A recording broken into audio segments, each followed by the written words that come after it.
Magandang araw po sa inyo lahat. Ito po ang Guided by my Angel. At ang ating babasahin ngayon ay ang kapalaran ng Aries para ngayong Marso. So bago ang lahat, kaano muna tayo ng angel message para sa iyo ngayon Marso, para sa mga Aries.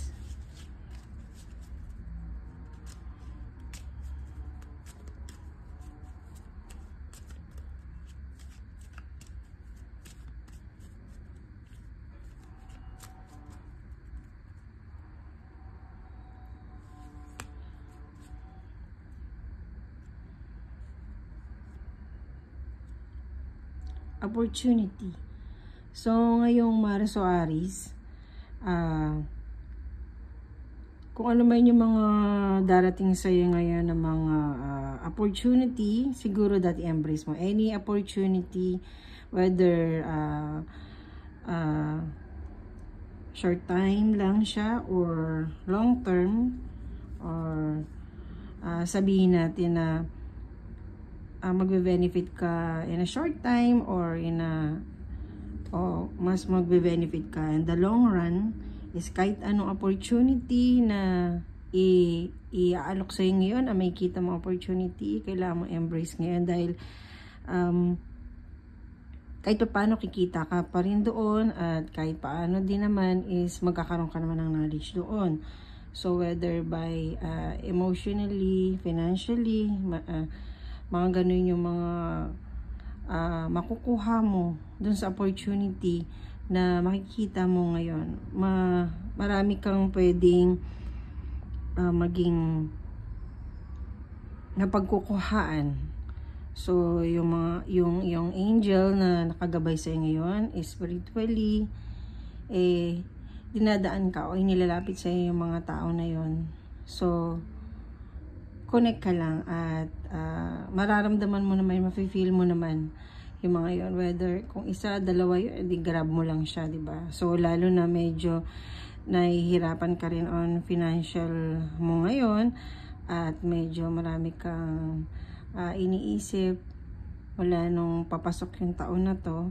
So itong March na to, may mga opportunity na darating sa'yo, whether kahit saang anong larangan pa yun.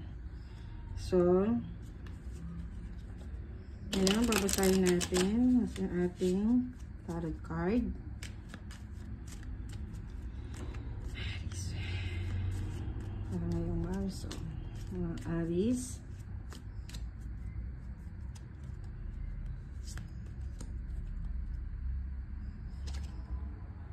So dito tayo sa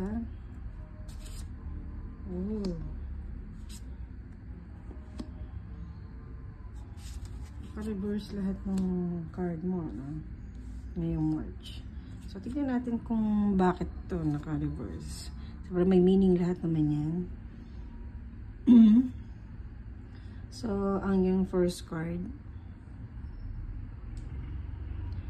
para ngayong March na ito ay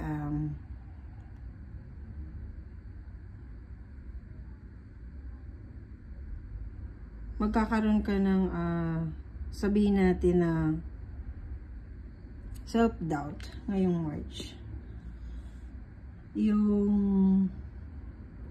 masabi mo siguro na bakit yung ibang tao ganito yung buhay nila, at medyo magiging emotional ka at magkakaroon ka ng konting jealousy sa mga tao ngayong March na to. Kaya siguro pinapakita sa'yo ng angel mo ngayon na more on the opportunity, kasi sinasabi niya na yung mga tao na to, ganito ang ginawa nila. So hindi naman ibig sabihin ganito din yung ginawa nila, yun na rin. So kumbaga ma-inspired ka kung ano yung mga nangyari sa kanila, at kung ano may mga opportunity darating nga sa ngayong March na to, i-grab mo yun step by step, at baka sakaling ikaw din mapunta ka doon sa anong posisyon ng mga tao na yun. So ang second card mo naman is ang mga challenges mo ngayong buwan na to is more on marami kang distraction. Siguro distraction mo sa sarili mo. So, ngayong March na to, ang pinaka challenges mo is yung sarili mo din. So, kung may mga gusto kang bilhin, may gusto kang gawin, or more on material ngayong March na to, is nahihirapan ka na magdesisyon.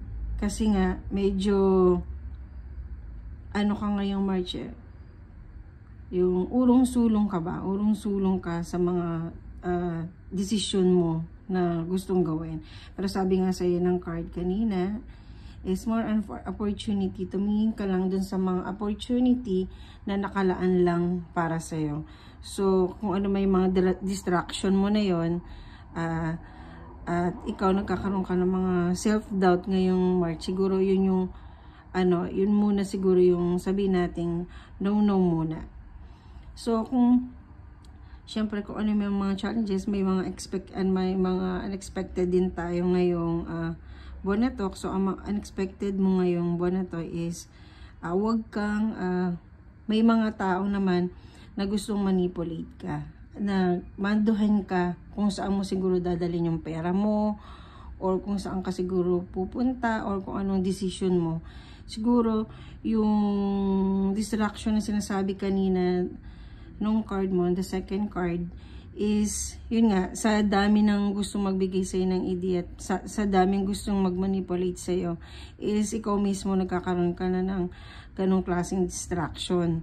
So sinasabi pa rin nga ng card mo is pumunta ka lang doon sa alam mong kaya mo. Yung opportunity na kaya mong gawin, opportunity na hindi ka ganong mahirap, opportunity kung saan ikaw mismo yung kahit nakapikit ka kaya mong gawin, or kung medyo mahirap siyang gawin is meron ka pa ring ideya. So, hindi pa rin siya ganun ka. So, overall environment mo ngayong March na to is kailangan mo sigurong i-separate mo ng sarili mo. From, halimbawa, kung sigurong partner mo, yung nagmamanipulate sa'yo. So, siguro kailangan is i-separate mo muna. Yung ngayong March na to, i-separate mo muna yung sarili mo sa ibang tao.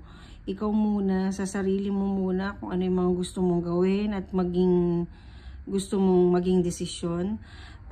Kung sabihin natin itong opportunity, halimbawa sa trabaho, possible na may nagsasabi sa'yo or yung partner mo na wag yan kasi ganito, may hirapan ka lang dyan or ganyan. So, ikaw pa rin. So, ngayong March na to, ang battle mo is sa sarili mo at syempre yung sasabihin sa'yo ng ibang tao. So, sarili mo pa rin yung magdi-decide kung ano ba talaga yung gusto mong gawin. Kung may mga opportunity na naisip ng iba na imposible mong gawin, so ito siguro yung time na pwede mong ipakita sa kanila na hindi, kaya kong gawin yan.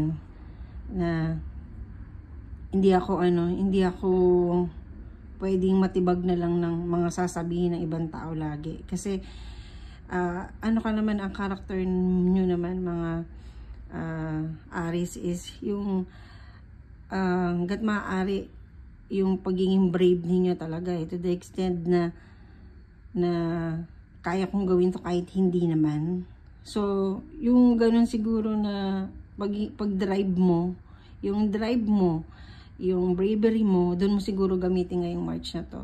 But sinabi nga ng card mo, more on the opportunity lang. Yung mga visible na pwede mong gawin na alam mo na kaya mo. Mga ganun yung, dahil nga medyo maraming struggle from last year, so nadala pa rin natin hanggang ngayong first quarter ng taon talaga, majority, in general talaga. In all aspect, emotional, material, financial, physical, health-wise, or kung ano man yan in relationship, is nabitbit pa rin talaga natin. So, sa ngayong March, meron ka pang ganong struggle until this March. So, ang masasabi ko lang sa'yo, syempre, bibigay pa rin ng message yung inner angel or yung mga angel na sa paligid natin ngayon. Bukod dun sa opportunity na yun.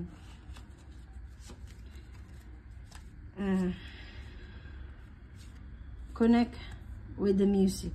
Thank you, angel, for inspiring me through music. So, kung halimbawa medyo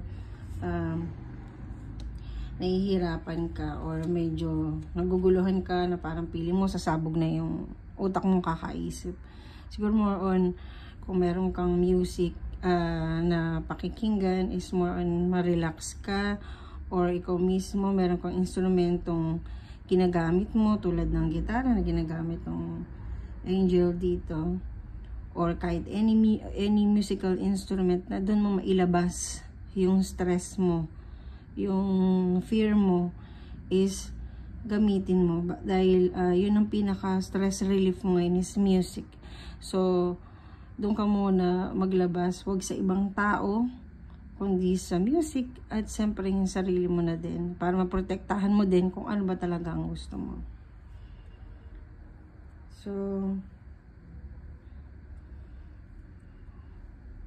ano pa tayo ng isang card.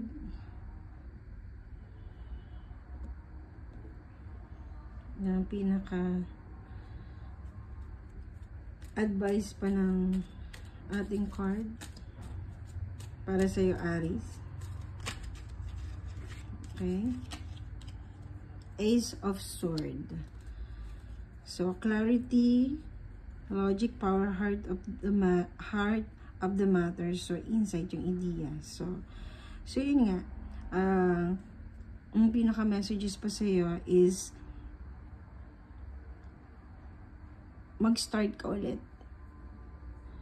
Kung ano man yung naging broken ka before, so mag-start ka ulit. Asing kalimutan mo na kung ano man yung mga nangyari pa. Mag-start ka ulit. Mag-start ka, umpisahan mo sa sarili mo. Mag-start ka ulit. So, yung pinaka-flow ng March talaga mo ngayon is to start. Start new within yourself. At kapag siyempre naumpisa mo sa sarili, makita yun ng ibang tao. So, ang kakampi mo ngayon is yung sarili mo lang at ang kalaban mo lang din sarili mo. So, yung mga inspirasyon mo o yung mga pinagmulan mo before na magaganda o mga inspirasyon na nagbigay sa'yo ng magandang impluensya is i-sync mo lang din ulit sa'yo sa sarili mo ngayon, March. At baka sakaling dun ka rin makakuha ng mga another inspiration ulit or maibalik sa'yo kung ano yung mga pangarap mo noon na hindi mo natupad. So, yun na nga. Ngayong March is more on yourself ka. Mag-meditate ka, yung pakikinig sa music is form of meditation din yun, diba? So, ang patugtugin mo madalas siguro na music yung medyo magbibigay sa'yo ng konting sigla or pwede yung sasayaw ka, ganyan yung gagalaw ang katawan mo o kung yun nga, kung meditation naman ang sinasabi ko kanina pala is yung mga music na may mga messages na medyo maging maganda yung kaloob mo o yung nararamdaman mo. At wag yung mga music naman na masyadong maging heartbreak ka na naman. So, wag yung mga ganong klase music. Umupo ka lang sa isang tabi, tapos pakinggan mo lang.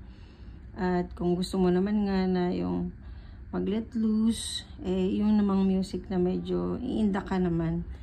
Pero yung masaya pa rin, syempre maganda pa rin yung kanyang lyrics. So, yun lang para sa iyo ngayong March. So, itong yung guided by my angel. Wishing you na ngayong March is mahanap mo kung ano yung opportunity at mag-grab mo din siya kaagad para mas magpatuloy pa yung taon mo na to na mas maganda. Maraming salamat sa iyo.